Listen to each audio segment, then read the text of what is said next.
Morning, ladies and gentlemen.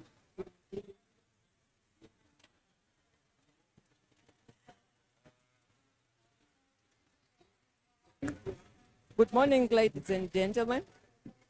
Welcome to this event meeting. Welcome to Mozambique's event about the experience in developing NDC. For those of you who are new in this process, the NDC it's nationally determined contribution, an action plan that describes how countries plan to reduce their greenhouse gases emissions. My name is Rosalia Pedro, and I'm senior officer from the National Directorate of Environment and Climate Change, Minister of Environment, of Agriculture, Environment and Fisheries, and member of Mozambican Climate Change Negotiating Team.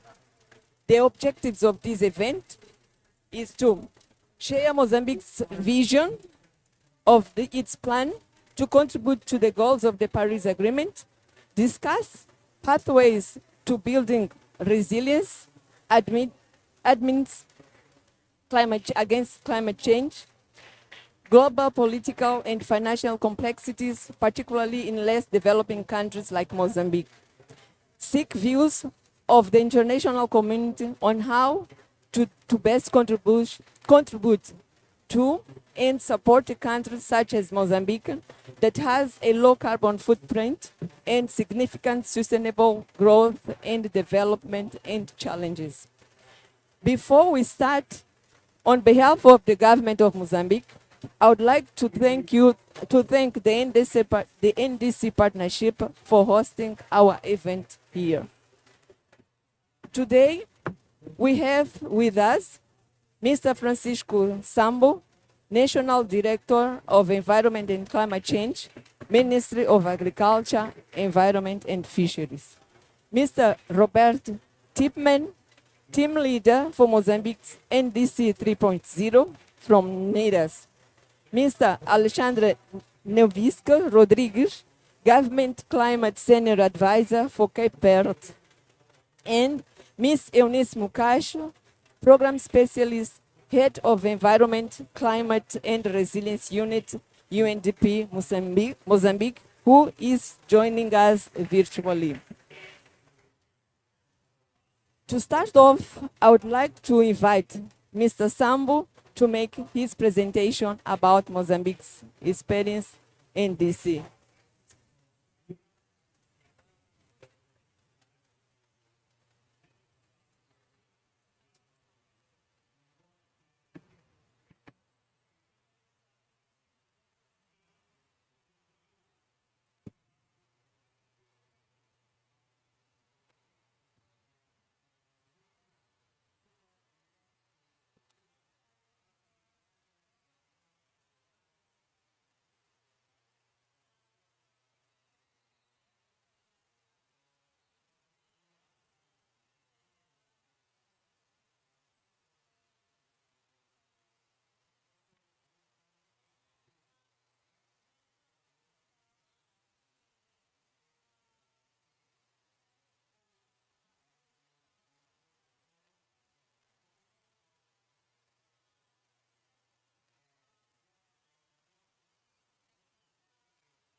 Hello. Hello, can you hear me? Oh, perfect. Good morning, everybody. As Rosella said, my name is Francisco Sambo, National Director of Climate Change in Mozambique. And thank you. Let me start to thank you, the NDC, for the opportunity to present our process of elaboration for our NDC. I'll start saying that Mozambique submitted as a provisional NDC at this month, and we will expect to submit our final NDC until March of next year. As we are geared up to conclude the collaboration of NDC 1 3.0, I would like to describe our process, which began last year.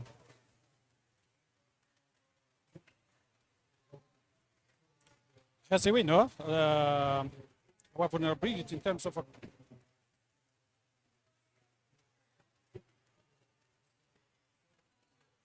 okay.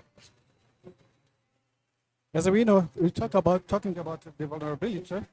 Mozambique, among the other countries of Africa, we have vulnerability to climate change. But even though we do have a lot of potential in terms of resource that can contribute to sustainable development, I'm talking about our land and the water resource, which offer the opportunity for agriculture, forestry, fisheries, ecotourism, as well as renewable energy. We are now positioning ourselves to become the energy hub for the Southern Africa region based on our hydro capacity. Although the government has focused on adaptation as the cornerstone of a climate agenda, so that they will strengthen the resilience of our communities. In this law, the climate change being a reality that we need to adapt to ensure that our safeguard, our economy, productivity, food security, and the well-being of our people. It means the adaptation is our priority in Mozambique. We're concerned about our limitation in terms of infrastructure. It may present a challenge, but also potential. That it's a goal for our national development strategy to promote climate resilience infrastructure and the public service, especially for water and sanitation, health and education. Public transport is in urban areas is also a target for green mobility options.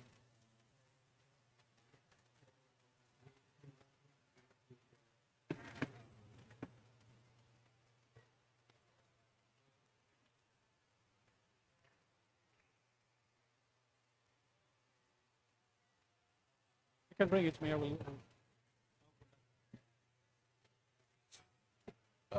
This slide shows us our NDC journey, which started in 2017 when Mozambique ratified the Paris Agreement, followed by submitted of INDC in 2018, and then we submit our NDC 2.0 in 2021. In 2023, we submit our national. We elaborate and submit our national adaptation plan. And this year, as I said before, in this month we submit our NDC 3.0, which is still our provisional NDC. Related to progress since NDC 2.0, the National Directorate of Climate Change began the preparation of NDC 3.0, doing a stakeholder of implementation of NDC 2.0, which runs until the end of the year, in order to take the key lesson from this and the international best practice. We also held a sectoral consultation with the government and the different stakeholders to ensure national ownership, alignment with our national priorities, and share the accountability of all involved. This was important for the buy-in of the process in terms of elaboration of our NDC. And then since the submission of NDC 2.0, we worked to strengthen our greenhouse gas data collection, to have a more informed modeling our low carbon pathways. We also developed our national adaptation plan, the energy transition strategy, and the national finance strategy. In addition, we are now developing the national adaptation plan for health sector. We are currently also developing our long-term emission strategy and updating our climate change adaptation and the mitigation strategy, in addition to our NDC. And have this unique opportunity to have all documents aligning.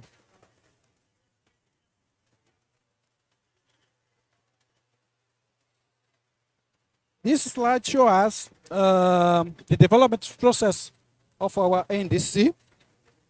where it consists on 3 phases, namely the preparation, the elaboration and approval of and the operationalization of our NDC 3.0. On the operationalization phase, we intended to elaborate the implementation and the investment plan and develop our capacity building program.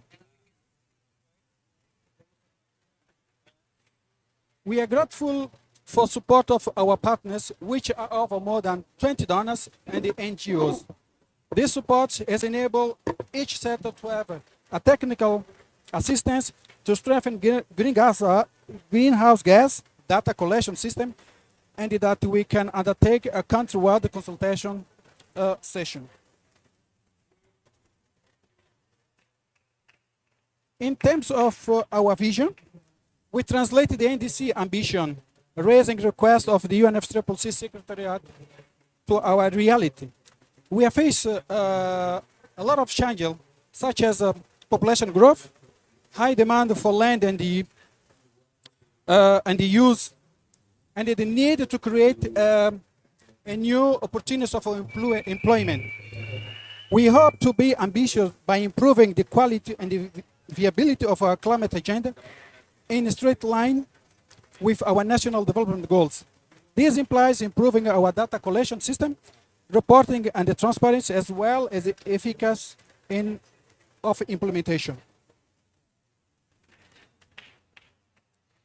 As I said before, our priority is adaptation. And this adaptation is aligned with Article 7 of Decision 2 CMA 5, which while we prioritize the adaptation, but also we're enhancing our mitigation potential.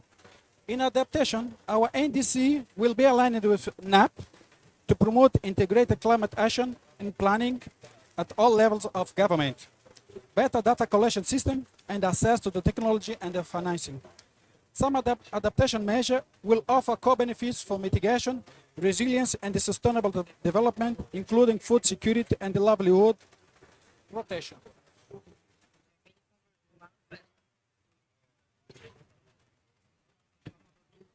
The Mozambique identify key sectors for adaptations, such as agriculture, forest, blue economy, and biodiversity, health, water management and wash, infrastructure, education, and the early warning system as key areas that we will be focused in terms of adaptation.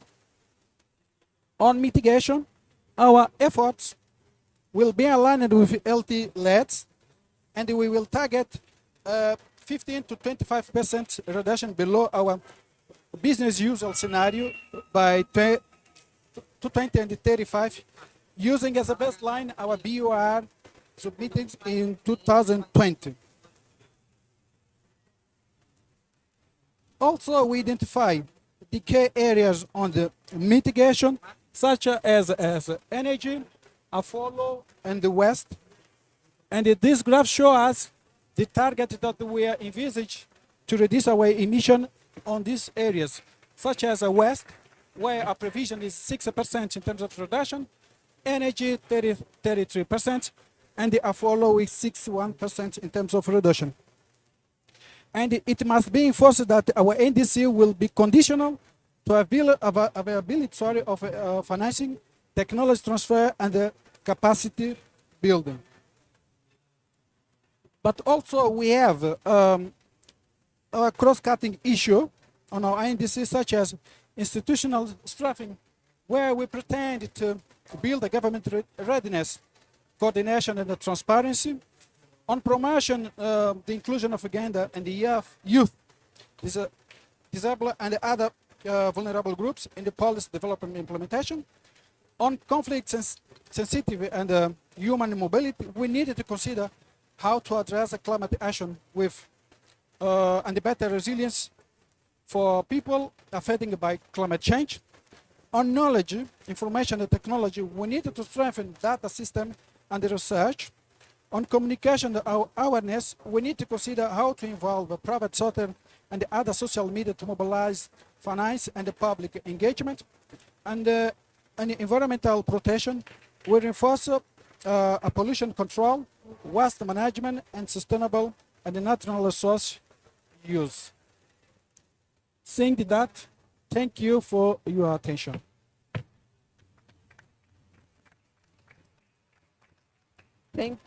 Thank you, Director Francisco Sambo. For now, I would like to invite the speakers. Director Sambo, please come in front. Mr. Tim Mann, please come and join here the panel. And Mr. Alexandre. In this panel, we have also online Ms. Eunice Mukash, who is joining us online.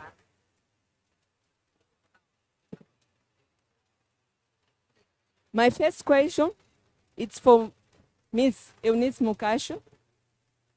Ms. Eunice Mukash, how would you describe the NDC 3.0 process in Mozambique in terms of stakeholder inclusion? And then the other question is, from your perspective, what are the advantages for whole of society approach in a process such as the elaboration of the NDC 3.0? Thank you very much. I hope you can hear me clearly. Yes, we do. Okay, sure. Good afternoon, everyone. I'll start by addressing the first question, which was actually posed about the stakeholder inclusion. And I'll start by saying that I consider the provisional NDC for Mozambique, which was presented on November 5th, to have been done through a collaborative and inclusive process that mainly aiming to ensure a credible process, but to also give the opportunity to triangulate information and also to secure technical backstopping. In Mozambique, the process actually was led by the National Directorate of Environment and Climate Change, here represented by Director Sampo, who just spoke to us. This unit is operating under the Ministry of Agriculture, Environment and Fisheries. But the team there worked in very close coordination with the other line ministries.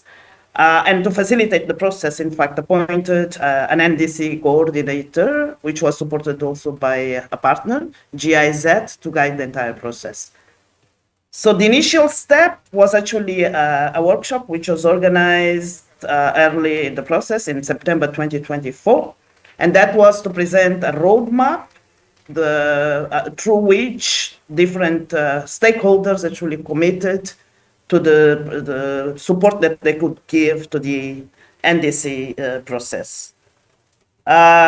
This entire development process benefited from support through various partners. On one side, the entire UN system, which under the coordination of the resident coordinator, but also technical leadership of UNDP, gathered inputs from different agencies to provide support actually to various sections of which inform now the NDC report.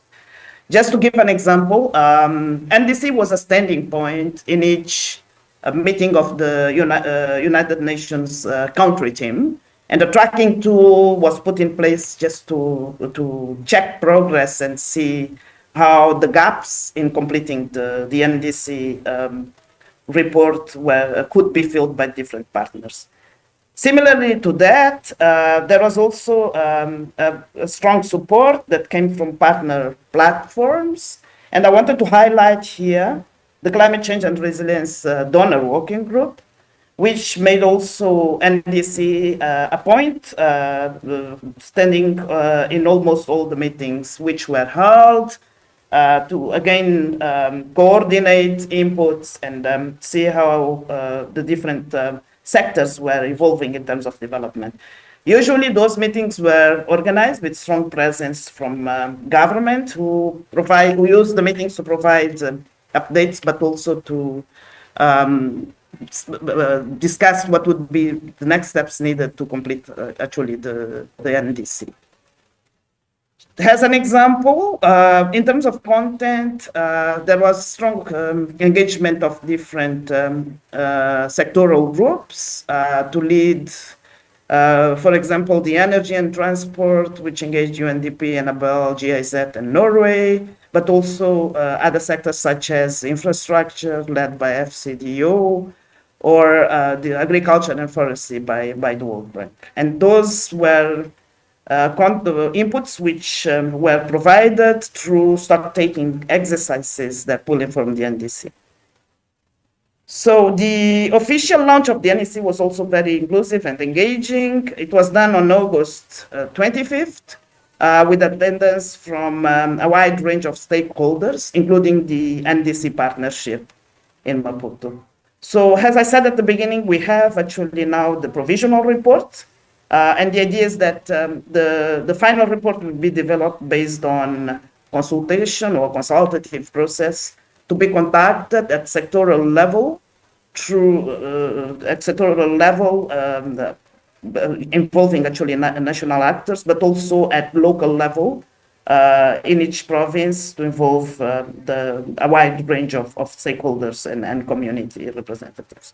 So in general, I mean, this describes more or less what the process was in Mozambique, and you know why do we consider it to be a process that was inclusive to ensure ownership.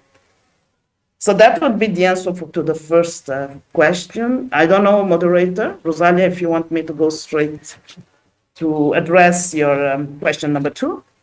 Thank you. Which is thank you, yeah? Ms. Mokaisha. Yes, just proceed for the question number 2. I will just read again. It's from your perspective, what are the advantages of a whole of society approach in a process such as the elaboration of the NDC? Please be brief. Thank you. Sure. Thank you very much. I'll try to be really short. So going straight to the advantages, I think the first one is really to ensure public ownership, which is done, I mean, through the co-creation of the NDC, and which contributes actually to build trust and to make sure that the NDC reflects really the national priorities.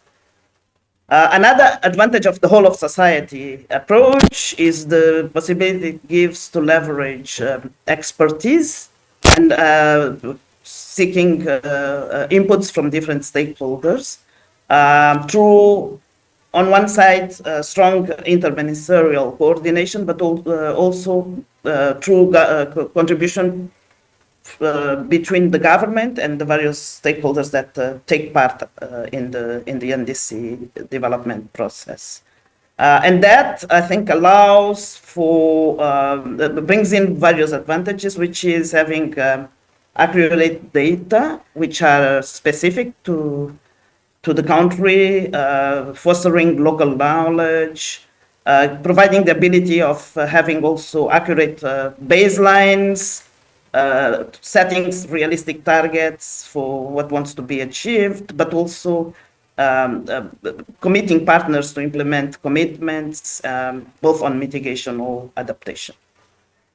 I would also want to mention the advantage of using a whole of society approach to ensure that no one is left behind, especially those marginalized or affected groups by different risks. And here I would want to refer for the specific case of Mozambique, children and youth, but also people with disabilities, internally displaced people, and in specific cases, those people that are most affected by green transition, such as communities that live in mining, in areas of mineral resources.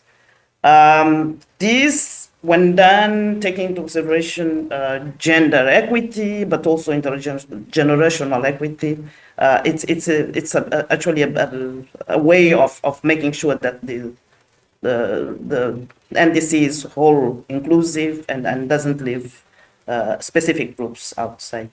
So I'll close by saying that the whole of society approach is therefore important also because it connects or allows for alignment with international and national instruments. In the particular case of Mozambique, the long-term strategy known as NDC, the five-year government plan, but also more specific strategies such as LAPS, the climate finance strategy, the LT LEDs, and connects also with instruments of partners such as the UN or others, and that would be like the country framework or the country development plans. So that's in a very summarized way some of the key advantages of a whole of society approach in elaborating instruments such as the NDC. Thank you. I'll stop there. You are welcome. Thank you, Ms. Mukasha. My question now goes to Mr. Tipman. And the first one is, what would you say is the biggest challenges for the NDC 3.0 of Mozambique? And the second one is, what advice would you give to increase the ambition of the NDC 3.0 of Mozambique?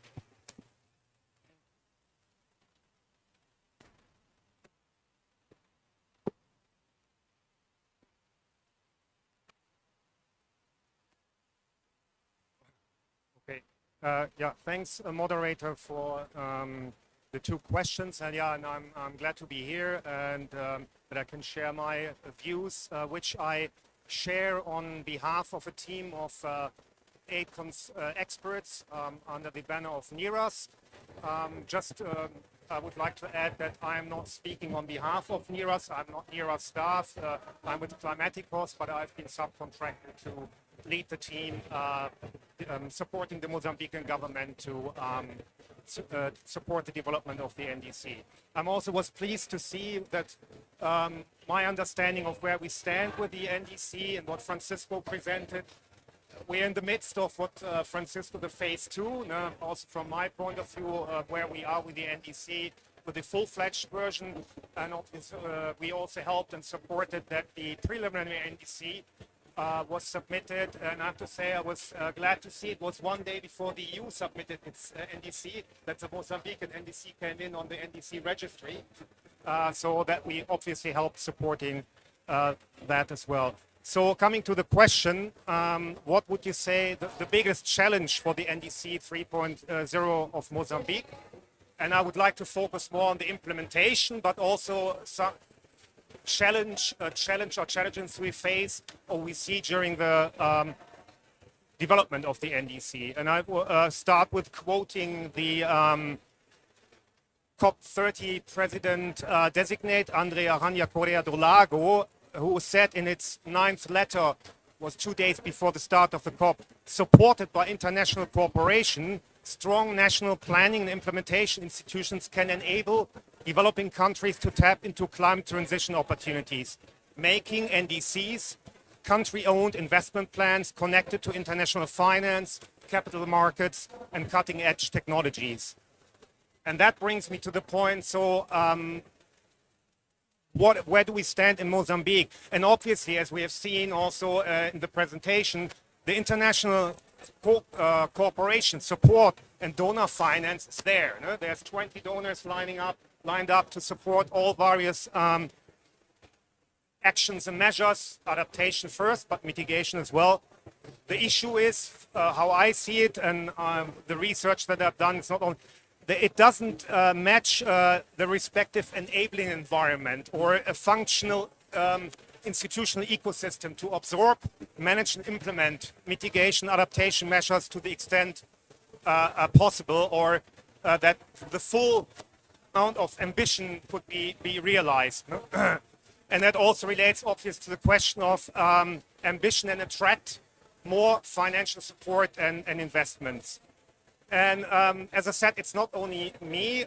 When I got the questions this weekend, did another kind of quick research, and I found an assessment conducted this year by the Administrative Tribunal of Mozambique using the climate scanner tool. That's a tool that has been developed by Brazil, and it's an initiative that has been launched this year. And Mozambique, the Mozambique Administrative Court is the highest court dealing with administrative, tax and custom issues. And what this tool looks into is like assessing in a standardized manner how countries are dealing with climate change. And it looks into, and the same what we did for the NDC when we did the phase one, looking at public policies, the governance, climate finance, and these things. And we also, like this tool and what the court then did, analyzed the policy reports, did interviews, looked at the structures, laws, financing mechanism, coordination, and these kind of things. I do not entirely agree with all what the outcomes there, but the fundamental issues are, I fully agree, and that's, I'm saying we are aligned there. So, and the most important issue from my point of view is an outdated legal framework. So there is no underlying law or legal framework that enshrines governance in Mozambique. And that leads certainly to a fragmented coordination between sectors, growing over but not yet systemized civil society participation and other actors like the private sector and so.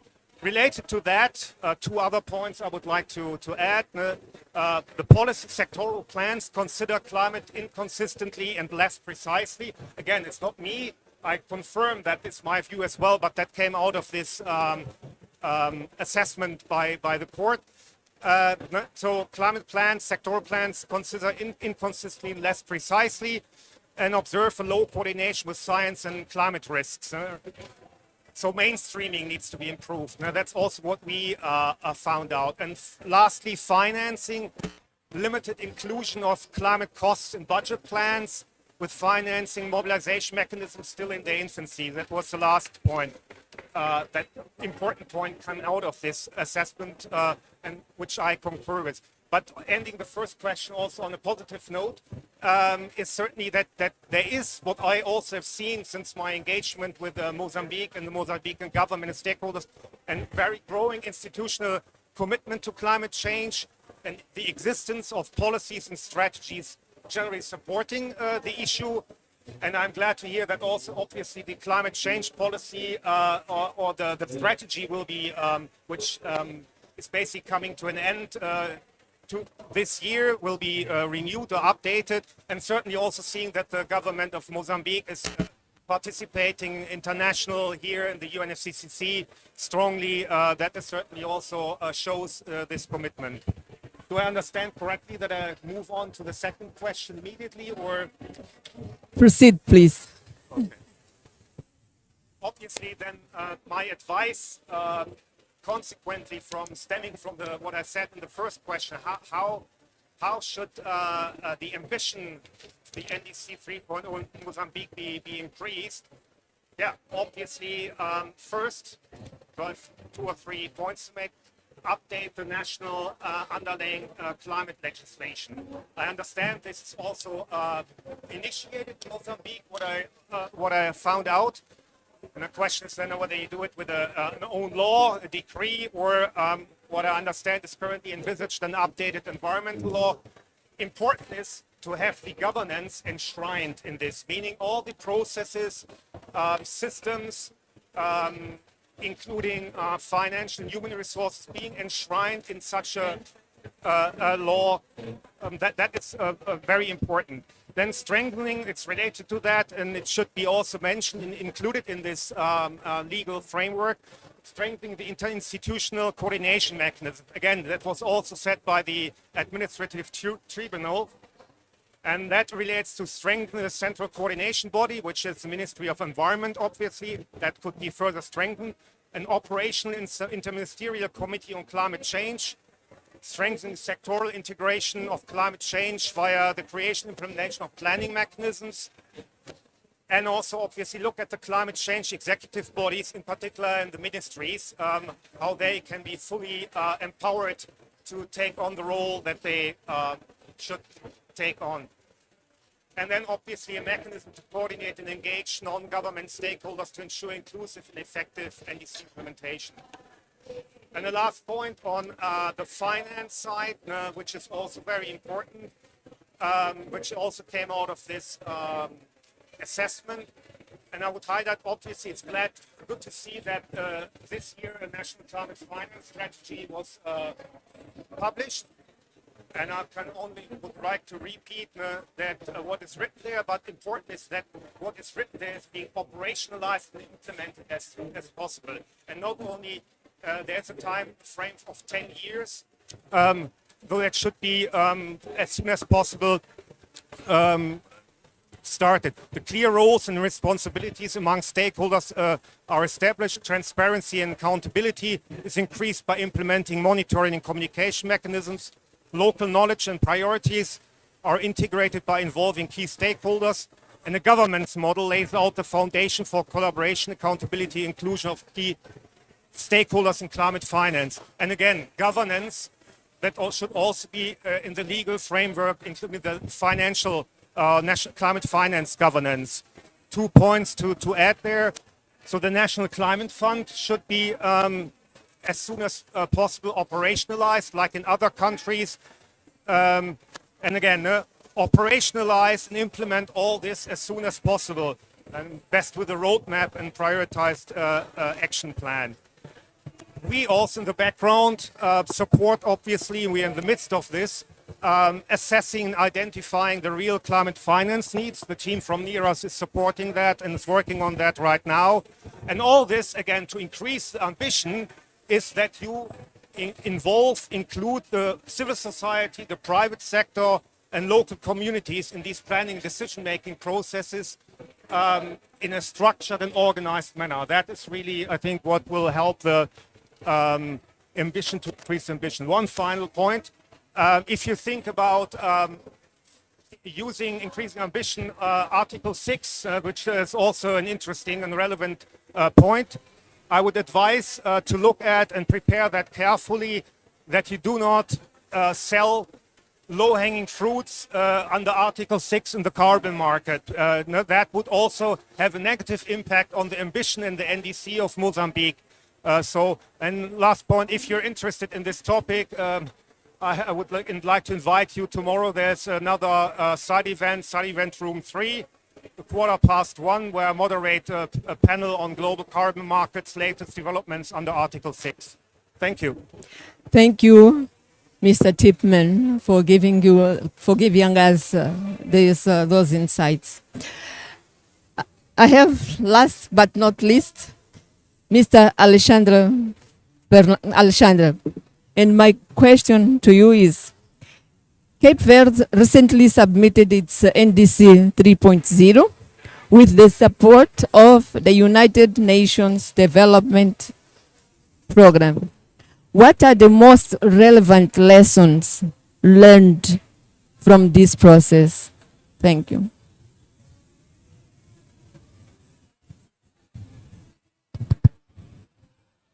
Hello, good morning. For me, first of all, for me, it's strange to speak here in English for a Portuguese audience. So it's very strange. But I didn't realize that I have to do this in English, so I have to improvise now a statement. It's better to avoid malunderstanding, bad understanding. So it's important that I read the statement that I prepared just in a minute ago, but trying to explain the process and trying to explain how we align our NDC with our development goals. So first of all, it's of course to thank the Mozambique team to invite Cabo Verde to stay here and share the experience in the preparation of the NDC, and thanks to the NDC partnership to have us here sharing this experience. So the process, First of all, the process was truly collective effort and an example of effective international cooperation to align climate commitments with the country's sustainable development instruments. The process was coordinated by the National Secretary for Climate Action, where I am the lead, with financial and technical support from the United Nations system in Cabo Verde, particularly through UNDP's Climate Promise initiative. The UN support was essential in ensuring technical rigor, transparency, and international alignment in defining indicators and institutional arrangements for monitoring, reporting, and verification. We want to ensure that the targets set were achievable, measurable, and financially viable. In addition to UN system, we received technical support from the NDC partnership, which helped us define the priorities of our NDC for the 2025-2030 period, and from the Lusophone Cluster for Transparency in validating the national greenhouse gas emission inventory. This coordination was successful because the climate governance framework established by Cabo Verde worked effectively. The International Council, the Interministerial Council, led by the Prime Minister, who have the climate, lead the climate policy, provided political guidance for NDC 3.0 by setting the parameters, for example, for greenhouse gas emission reduction and for key sectors for adaptation, including priority adaptation aspects. Let's say the government established, okay, we can reduce between, for example, 18% and 30% for the next year. So the technical team have to work with this political direction that the government gave us. Furthermore, the development of NDC 3.0 involved all sectors of Cabo Verdean society through bilateral meeting and multi-stakeholders workshops, ensuring that the targets and the measures reflect the country's real needs. This inclusive vision is the key to transforming commitments into concrete results. In adaptation, Cabo Verde is aligned with the global goal on adaptation, focusing on water, agriculture, health, ecosystems, and essential infrastructures. The commitment is strengthening by transparency mechanisms, periodic reviews, and the integration of targets into national planning and budgeting. And we are doing this. Our NDC and our NEP is integrating our development strategy plan, and we have a budget markers in our annual budget, so we can know where the money is going to implement the climate action and the amount that we are allocated to climate action. So this coordination helped build a NDC with ambitious targets for 2030 and 2035, detailing concrete measures to reduce greenhouse gas emission and strengthen national resilience, distinguishing between unconditional targets financed with domestic resource and conditional targets depending on international support. For 2030, we committed to reduce emission by 18%, this is unconditional, and up to 28% conditional relative to the baseline scenario. The baseline is 2019. For 2035 ambition increase, 80% and up to 39% with international support below the business as usual. This level of commitment is even more notable considering that Cabo Verde has very low per capita emission, 1.26 tons CO2 per person, compared with the global average, it's about 6.1 tons. And represent only 0.0017 of global emission. Even so, we have adopted robust targets aligned with the 2050 vision of carbon neutrality and with the global adaptation framework approved at COP29. Cabo Verde experience demonstrates that international cooperation, when well coordinated, is catalytic for climate ambition. We will continue working with partners, such, for example, the NDC partnership, to ensure that this NDC does not remain on paper, but translates into resilient and inclusive development document. So, thank you. Thank you, Alexandre. And I would like to request the audience just to give the panels the clap, please.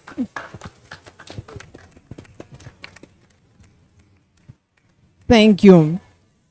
I would like to invite the audience to ask any questions and requests that you do. For that, I would request to you to tell your name and institution before asking the question. Please feel free to participate.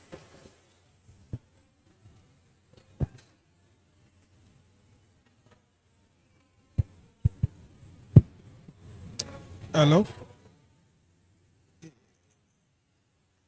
So, my name is Luis Bushir from the Ministry of Agriculture, Environment and Fishery. My question is very simple. So, how Mozambique are prepared to implement this NDC?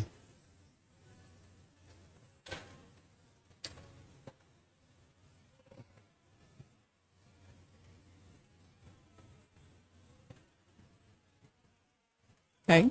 One more question, if any. Okay. I don't see any more. This question is directed to Mr. Sambo. Could you please respond to this question? Thank you.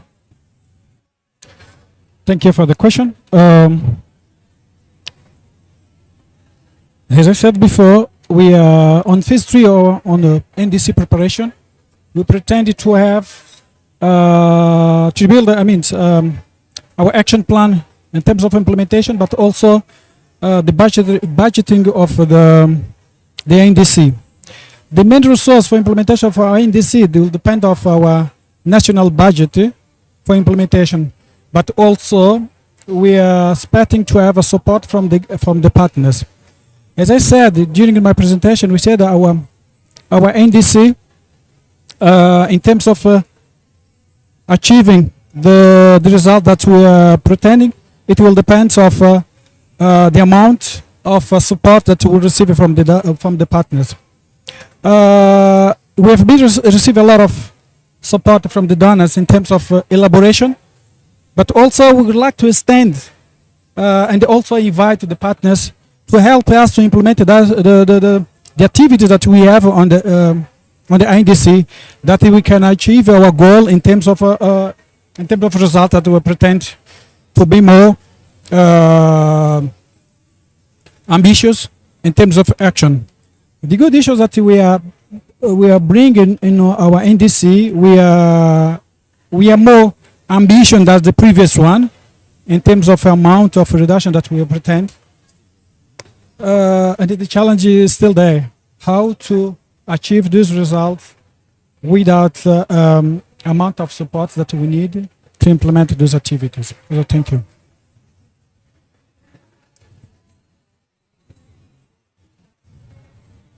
I have here Mr. Pittman, please. Just to briefly add to this and what Francisco said, there is an NDC implementation plan and an investment plan, which the NERAS team, after we have finished the plan, the NDC 3.0, we are helping with preparing this together with the colleagues from the ministry and the government, which exactly should also help to address that question. Okay, thank you.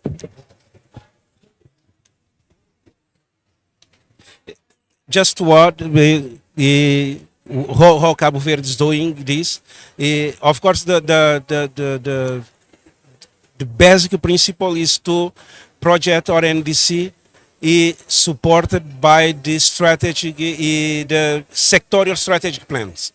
This is important because we have sectorial strategic plans, and with the sectorial strategic plans, you can see what they are doing in their sector and what they want to achieve by the end of 2030, 2035. And with this sectoral strategic plan, we put the measures and the targets at the NDC and calculate how they can help us to reduce the emission. And of course, we have our LTLEDs. With LTLEDs, we can push sectors to be more ambitious in their measures. And then we put the measures at the in the NDC in our development strategic plan. Because this is important to ensure that everybody knows what is NDC. But the strategic plans, our national strategic plan is for 4 years, but with implementation plan, annual implementation plan. So we put the measures there in that strategic plan. Of course, we have the investment plan and implementation plan, but it's not enough. If we don't put these in our development strategy plan, it will be very difficult to mobilize finance and to implement our NDC. So it's a sectoral strategic plan, NDC, and the national development plan to warrant that the activities is really implemented by the country. Okay, thank you. Thank you, Alexandre. I would like to know from the technical team if we do have any questions online.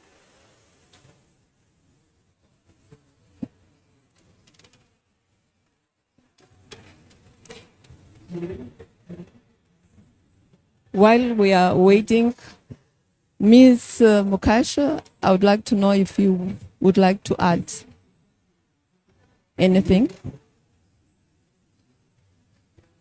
Yes. Thank you very much once again.